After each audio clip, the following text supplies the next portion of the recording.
Good morning. ગઈકાલે આપણે activity 2, 3, 4 અને 5 કરી. આજે આપણે એક્ટિવિટી 6 કરીશું. અહીંયા લખ્યું છે કે નીચે આપેલ પ્રશ્નોના આધારે જોડીમાં વાર્તાલાપ કરો. એ પ્રશ્ન પૂછશે અને બી ઉત્તર આપશે, પછી બી પ્રશ્ન પૂછશે અને એ ઉત્તર આપશે. પણ અત્યારે તો તમે વર્ગમાં નથી, સ્કૂલમાં નથી, ઘરે જ છો. એટલે તમે ધારો કે તમે એ છો અને બી તમારા ફ્રેન્ડ છે, તો તમારે ક્વેશ્ચન પૂછવાનો. તમારા ફ્રેન્ડ તમને આન્સર આપે, પછી તમારા ફ્રેન્ડ તમને ક્વેશ્ચન પૂછે, એનો તમારે આન્સર આપવાનો. એ પ્રમાણેની આ એક્ટિવિટી છે. પણ આપણે તો પોતપોતાના ઘરે જ છીએ, એટલે આપણે ડાયરેક્ટ આ રીતે આન્સર જાતે જ લખીશું. સૌથી પહેલાં કીધું છે, હુ ઇઝ યોર ફાધર. ફાધર એટલે પપ્પા, અને હુ એટલે કોણ, યોર એટલે તમારા. તમારા પપ્પા કોણ છે, એટલે કે તમારા પપ્પાનું નામ શું છે. અહીંયા અડધો આન્સર લખીને આપ્યો છે કે ડેશ ઇઝ માય ફાધર, ખાલી જગ્યા મારા પપ્પા છે. તો અહીંયા મેં લખ્યું છે કે mister Jayeshbhai Patel is my father. તો તમારે આ રીતે મિસ્ટર અને જયેશભાઈ નથી લખવાનું, તમારે અહીંયા તમારા પપ્પાનું નામ લખવાનું અને પાછળ તમારી સરનેમ લખવાની ઇંગ્લિશમાં. Who is your father? તો mister Jayeshbhai is my father. તમારે જયેશભાઈની જગ્યાએ તમારા પપ્પાનું નામ લખવાનું અને તમારી જે અટક છે સરનેમ એ તમારે બાજુમાં લખવાની. ત્યારબાદ કીધું છે હુ ઇઝ હી. તેઓ શું છે, એટલે કે તેઓ શું વ્યવસાય કરે છે. તો હી ઇઝ અ અથવા તો એન. અહીંયા લખ્યું છે doctor. He is a doctor. તેઓ ડૉક્ટર છે. તમારા પપ્પા બિઝનેસમેન હોય તો અહીંયા બિઝનેસમેન લખવાનું. આર્ટિસ્ટ હોય તો આર્ટિસ્ટ લખવાનું. ટેલર હોય તો ટેલર લખવાનું. ટીચર હોય તો ટીચર લખવાનું. બરાબર. ત્યારબાદ છે હાઉ ઓલ્ડ ઇઝ હી. તેમની ઉંમર કેટલી છે. તો હી ઇઝ 40 years ઓલ્ડ. તેમની ઉંમર 40 વર્ષની છે, એટલે કે તે 40 વર્ષની ઉંમર ધરાવે છે. તમારે તમારા પપ્પાની જેટલી ઉંમર હોય તે અહીં લખવાની. હુ ઇઝ યોર મધર. તમારા મમ્મી કોણ છે. તો પપ્પામાં શ્રીમાન લખ્યું, મિસ્ટર એટલે શ્રીમાન. હવે મમ્મીમાં લખીશું મિસિસ. મિસિસ એટલે શ્રીમતી અને મિસિસ વંચાય. Mrs Tinaben Patel is my mother. Shrimati Tinaben Patel મારા મમ્મી છે. તમારે ટીનાબેન અને પટેલની જગ્યાએ તમારા મમ્મીનું નામ અને સરનેમ લખવાની છે. What is she. તે શું છે. તો શી ઇઝ અ અથવા તો એન. અહીંયા મેં લખ્યું છે કે શી ઇઝ અ ટીચર. તે શિક્ષક છે. તમારે હાઉસવાઈફ લખવું હોય, ડૉક્ટર, તમારા મમ્મી જે વ્યવસાયકાર હોય તે તમે અહીં લખી શકો છો. How old is she. તે કેટલી ઉંમરના છે અથવા તો તેમની ઉંમર કેટલી છે. તો શી ઇઝ 38 years ઓલ્ડ. તમારે તમારા મમ્મીની ઉંમર જેટલી હોય તે અહીં લખવાની. અહીંયા મેં 38 લખી છે, તમારે મમ્મીની એજ પૂછીને લખવાનું. How many brothers have you. તમારે કેટલા ભાઈઓ છે. તો આઈ હેવ 1 brother. અહીંયા એસ ઉપર મેં છેકો માર્યો છે, એક જ ભાઈ હોય એટલે 1 લખ્યું છે, એટલે 1 લખ્યું છે. પણ જો તમારે 2 ભાઈ હોય તો તમારે 2 લખવાનું, 3 હોય તો 3 લખવાનું. પોતાના જે સગા ભાઈ હોય તે લખવાનું. ના હોય, તમારે ભાઈ ના હોય તો અહીંયા તમારે ડેશ અથવા તો નો લખવાનું. NO no. How many sisters have you. તમારે કેટલી બહેનો છે. તો આઈ હેવ 1 sister. અથવા તો તમારે 2 સિસ્ટર હોય, 2 હોય તો અહીંયા 2, 3 હોય તો 3, ન હોય તો ડેશ અથવા તો no. What are their names. તેઓના નામ શું છે. તેઓના એટલે કે તમારા જે ભાઈ બહેન છે તેમના નામ શું છે. તો there names R અદિત and Aditi. મેં અહીંયા ભાઈનું નામ અદિત લખ્યું છે અને બહેનનું નામ અદિતિ લખ્યું છે. તો તમારે પણ તમારા ભાઈ અને બહેનનું નામ અહીંયા લખવાનું છે. હોય તો લખવાનું, ન હોય તો ડેશ મારી દેવાનું. તો આ રીતે તમારે જાતે તમારા પપ્પાનું, મમ્મીનું, ભાઈ બહેનનું નામ અહીંયા લખવાનું છે. તેમની ઉંમર, તેઓ શું છે તે પણ લખવાનું છે. એક્ટિવિટી 7 તમારા શિક્ષકની મદદથી વાક્યો બોલો અને મૂળાક્ષર ઓળખો. અહીંયા સર્કલની અંદર છે ડી. ઘણાને ભૂલ થતી હોય કે આ ડી છે કે બી છે, તો જે ડી હોય એ ડીને આપણે ડાબી તરફ ગોળ કરીએ અને બી હોય તો એને જમણી તરફ ગોળ કરીએ તો આ ડી છે. તો ડી પરથી અહીંયા વર્ડ્સ આપ્યા છે BOARD બોર્ડ. બોર્ડ એટલે કે પાટિયું. DAUGHTER daughter. ડોટર એટલે દીકરી. DONKEY donkey. ડોંકી એટલે ગધેડો. DOOR door. ડોર એટલે દરવાજો. WINDOW window. વિન્ડો એટલે બારી.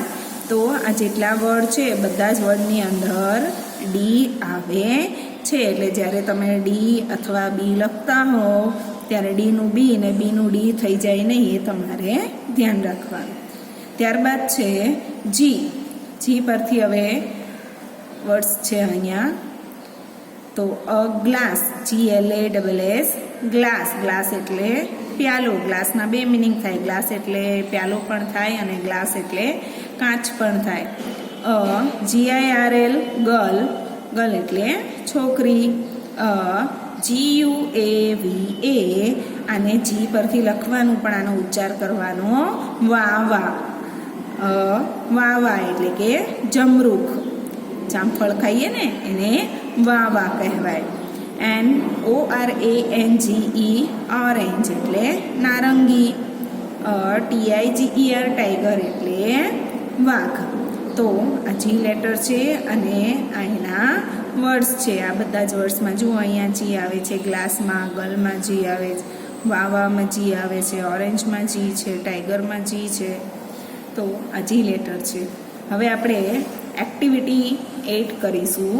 એમાં એક સ્ટોરી આપી છે, તે સ્ટોરી આપણે જોઈએ. અહીંયા લખ્યું છે વાર્તા સાંભળો અને તમારા ગુજરાતીના પાઠ્યપુસ્તકમાંથી ઓળખો. પણ આ વર્ષે તમારું ગુજરાતીનું પાઠ્યપુસ્તક બદલાઈ ગયું છે ને, એટલે કદાચ તેમાં આ વાર્તા હવે હશે નહીં. તો આપણે અંગ્રેજીમાં જોઈએ. અહીંયા કીધું છે કે વાર્તાનું નામ છે ધ બોટ. બોટ એટલે હોડી. નાવડી. નાવડી કહી શકાય, હોડી કહી શકાય. તો સ્ટોરીમાં કહ્યું છે કે a frog, a chick, a mouse, an ant and a ladybug all went out for a walk. એક દેડકો. ફ્રોગ એટલે દેડકો. અ ચીક. એટલે એક. ચીક એટલે પક્ષીનું બચ્ચું. કોઈ પણ એક પક્ષીનું બચ્ચું, મરઘીનું બચ્ચું. મરઘીને હેન કહેવાય અને એના બચ્ચાને ચીક કહેવાય. અ માઉસ. માઉસ એટલે ઉંદર. એક ઉંદર. એન એન્ટ એટલે કે કીડી. And a લેડીબગ. અ લેડીબગ એટલે એક માકડ. આ બધા ફરવા માટે ગયા. વેન્ટ. વેન્ટ એટલે ગયા. વેન્ટ એટલે ગયા. વેન્ટ એટલે ગયા. વોક એટલે ચાલવા માટે, આટો મારવા માટે. તો એક દેડકો, એક મરઘીનું બચ્ચું, એક ઉંદર, એક કીડી અને એક માકડ ફરવા માટે બધા ગયા, ચાલવા માટે ગયા. Soon they came to the bank of the river. થોડી જ વારમાં તેઓ નદીના કિનારે આવ્યા. અહીંયા બેંક લખ્યું છે એટલે આપણે ત્યાં બેંક હોય એ બેંક નહીં, જ્યાં આપણે પૈસા જમા કરીએ, બચત કરીએ એને આપણે બેંક કહીએ ને. પણ આ બેંકનો અર્થ થાય કિનારો. Bank of the river. River એટલે નદી. નદીનો કિનારો. તો એ લોકો ફરવા નીકળ્યા, ચાલવા માટે નીકળ્યા. થોડી જ વારમાં તેઓ એક નદીના કિનારે આવ્યા. Let's jump and swim said the frog. Frog એટલે કે દેડકો. સેડ એટલે કહ્યું. દેડકાએ કહ્યું. દેડકો બોલ્યો ચાલો આપણે કૂદીને તરીએ. જમ્પ એટલે કે કૂદવું. સ્વિમ એટલે તરવું. લેટ્સ. આ લેટ્સ જે શબ્દ છે એનું ફૂલ ફોર્મ થાય લેટ અને અસ. લેટ અસ એટલે કે ચાલો આપણે દેડકો બોલ્યો એટલે કે દેડકાએ કહ્યું ચાલો આપણે નદીમાં કૂદકો મારીએ અને તરીએ. And it jumped into the water, અને તે પાણીમાં કૂદ્યો. આટલું બોલ્યો એ કે ચાલો આપણે બધા નદીમાં કૂદીએ અને તરીએ. એમ કહીને એણે તો કૂદકો માર્યો અને એ તો નદીમાં તરવા લાગ્યો. But we can not swim, shouted the chick, the mouse, the ant and the ladybug. But એટલે પણ અમે તરી શકતા નથી. તેવું પક્ષીનું બચ્ચું એટલે કે મરઘીનું બચ્ચું, ઉંદર, કીડી અને માકડ આ બધા મોટેથી બોલ્યા. શાઉટેડ એટલે કે મોટેથી બૂમ પાડવી. આ બધાએ મોટેથી બૂમ પાડીને કહ્યું કે પણ અમે તો તરી શકતા નથી. ચીક એટલે કે મરઘીનું બચ્ચું, એને કંઈ તરતા આવડે નહીં. ઉંદરને તરતા ન આવડે, કીડીને તરતા ન આવડે, માકડને પણ તરતા ન આવડે. એટલે આ બધાએ કહ્યું કે અમને તરતા આવડતું નથી, અમે તરી શકતા નથી. Croak croak croak the frog laughed, drown drown drown. આમ કરતો કરતો દેડકો હસવા લાગ્યો, હસ્યો. આ બધા ઉપર એ હસ્યો. આ બધા એમ કીધું ને કે અમે તો તરી શકતા નથી. આ સાંભળીને દેડકો હસ્યો. યુ આર હોપલેસ, હોપલેસ એટલે કે નકામા. Said he and laughed again.